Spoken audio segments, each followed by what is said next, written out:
Palabra de vida.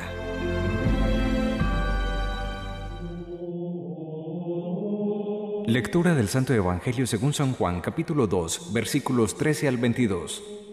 Se acercaba la Pascua de los judíos y Jesús subió a Jerusalén y encontró en el templo a los vendedores de bueyes, ovejas y palomas y a los cambistas sentados.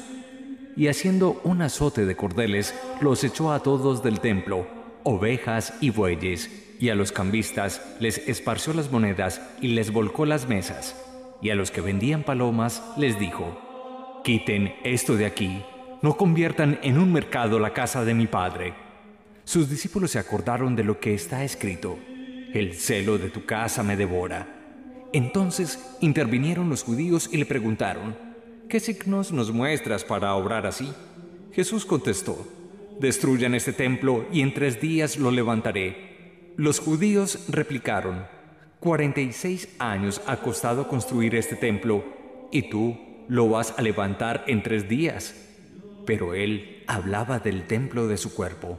Y cuando resucitó de entre los muertos, los discípulos se acordaron de que lo había dicho y dieron fe a la Escritura y a la palabra que había dicho Jesús. Palabra del Señor. Gloria a ti, Señor Jesús. Celebra hoy la Iglesia con el carácter de fiesta litúrgica la dedicación de la Basílica de San Juan de Letrán.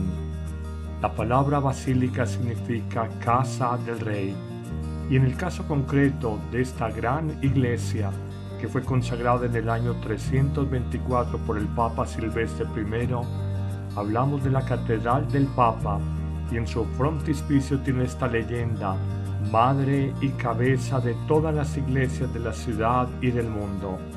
Se llama de San Juan porque tiene una capilla dedicada a San Juan Bautista y otra consagrada a San Juan Evangelista. Pero hablemos del Evangelio que nos ocupa en este día. Jesús siente un inmenso celo por el templo de Jerusalén, el centro por excelencia del culto religioso en Israel. Sin embargo, se duele porque la casa de oración, la casa de Dios, ha sido convertida en cueva de mercaderes y cambistas de monedas. Y lanzará una advertencia profética: este templo destrúyanlo y yo lo levantaré en 3 días. Quienes escuchan a Jesús se escandalizan y no comprenden, pero Jesús habla del templo de su propio cuerpo. Ya el lugar del culto religioso a Dios no serán unos muros materiales, no, el lugar del culto a Dios será el cuerpo glorificado de Jesús. Y a propósito de este Evangelio, hagamos una reflexión sobre la gran verdad que es pasar del templo material de Jerusalén al templo del cuerpo personal. Señalemos 5 grandes enseñanzas para nuestra vida. La primera: el hombre es la cumbre de la creación. Hemos sido creados a imagen, a semejanza de Dios. Nos dice el relato del libro del Génesis que cuando crea al hombre, vio Dios que era muy buena la obra creada. De esta imagen y semejanza de Dios deriva la gran dignidad del ser humano y la inviolabilidad de dicha dignidad. Segunda enseñanza: nosotros, nuestro cuerpo, el ser humano es por excelencia templo del Espíritu Santo. El cuerpo se nos ha dado para ser expresión, para la comunión, para la comunicación, para el amor con los demás. El cuerpo no es un mueble, no es materia inerte, pesada. El cuerpo habla a través de nuestra voz, escucha a través de nuestros oídos, mira a través de nuestros ojos, siente a través de nuestro corazón. Por eso este cuerpo, casa del Espíritu Santo, está llamado a ser cuidado y dignificado. Tercera enseñanza: con el Papa Benedicto XVI aprendimos que el cuerpo separado de Dios se rebela contra el hombre.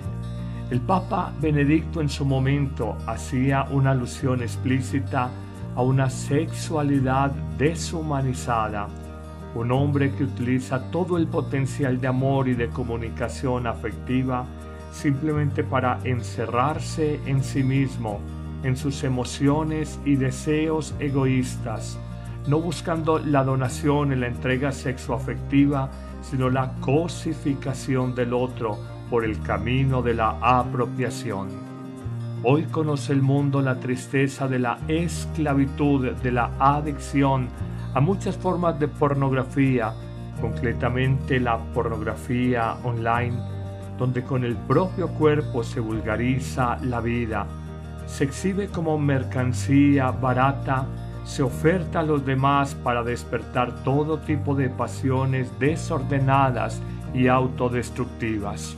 Sabemos que a la par con la industria de las armas, con la industria o el comercio de drogas estupefacientes, con la industria del licor, con la industria del cigarrillo, la industria de la pornografía es de lo más rentable en el mundo. Y aquí desafortunadamente el objeto de comercio es el cuerpo humano, templo de Dios. En una cuarta enseñanza señalamos cómo el cuerpo no puede ser endiosado en sí mismo. No puede ser un instrumento que se potencie al máximo para exprimir todo el placer posible que se pueda sacar de él. Cuando nos drogamos, por ejemplo, cuando tomamos licor en demasía, cuando la glotonería nos puede, en el fondo buscamos potenciar los deleites del cuerpo al máximo, olvidando, por ejemplo, en el último evento de la glotonería, que el hombre come para vivir y no vive para comer a la manera que lo hacen los marranos. Hoy se nos invita a no tener una vida en excesos que envenenan, que dañan, que atropellan el cuerpo, que de alguna manera nos pasan cuenta de cobro por sucesivos trasnochos, jornadas de juerga, licor y droga. Luego nos prometen con seguridad una vejez cansada y en enfermedad. En una quinta y última enseñanza, también podemos sacar de este evangelio un aprendizaje. El cuerpo no es una cosa de usar y tirar. Hoy se habla mucho a partir de los desarrollos científicos y tecnológicos de la llamada ingeniería genética, que involucra la fecundación artificial, que nos habla de la manipulación genética de embriones, que nos habla de la eugenesia, esto es, pedir bebés sobre medida. Deseo un bebé que tenga este coeficiente intelectual, esta estatura, este color de ojos, y todo por vía de la manipulación o ingeniería genética. ¿Cómo es positivo el uso de la ciencia cuando está acompañado de un progreso ético y un respeto por la vida? ¿Cómo es negativo el uso de la ciencia, o mejor, el abuso de la ciencia, cuando ella se coloca por encima de la ética, del derecho, de las leyes y la política? Señor, ayúdanos a valorar nuestro cuerpo.